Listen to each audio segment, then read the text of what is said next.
बहुत समय पहले की बात है। एक छोटे से गांव में रघु नाम का गरीब किसान रहता था।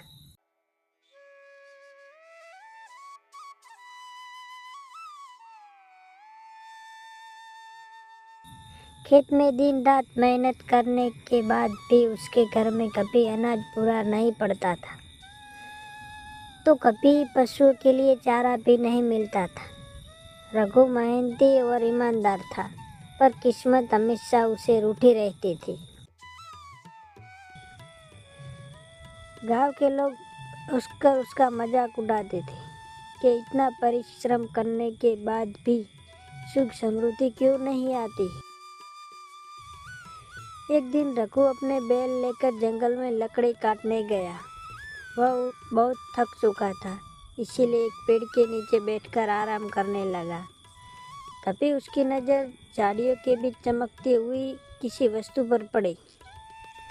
जब उसने पास जाकर देखा तो वही मिट्टी में हाथ दबा हुआ खड़ा रखा।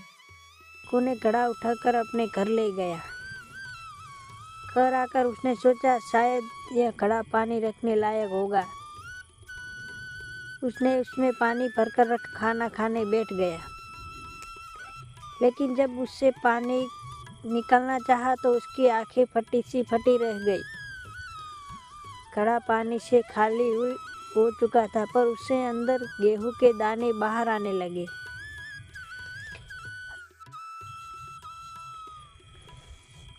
रघु डर गया और खुश भी हुआ। धीरे धीरे समझ आ गया कि साधारण घड़ा नहीं है, बल्कि जादू ही है।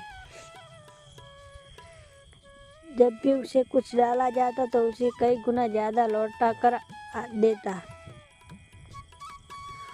उसमें उससे चावल डाले तो घड़ा चावल से भर गया, और उसने सिक्का डाला तो ढेर सारे सिक्के बाहर गिर पड़े। अब रघु के दिन बदलने लगे। घर में अनाज, धन और कपड़े की कोई कमी नहीं रही। वह पहले की तरह मेहनत करने लगा, और अब उसके पास घड़ा का वरदान भी था। गांव वालों ने देखा रघु अचानक संपन्न कैसे हो गया।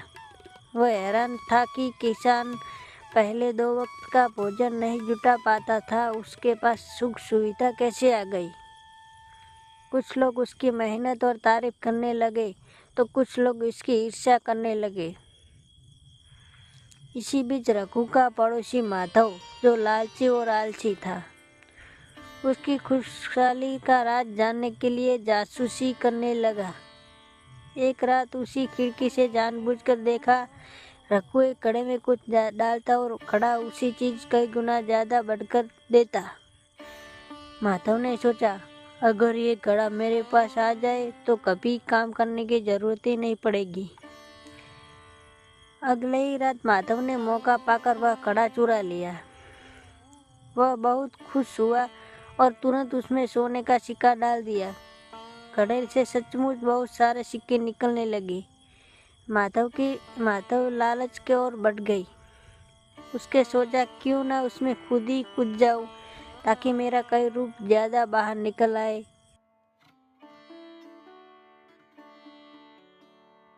और सब जगह राज कर सकूं। बिना सोचे समझे घड़े के अंदर छलांग लगा दी, लेकिन जैसे वे अंदर गए एकदम घड़ा खाली हो गया। न सिक्का निकला, न माधव। गांव के लोग सुबह तक उसका इंतजार करते रहे, और माधव कभी लौटकर नहीं आया।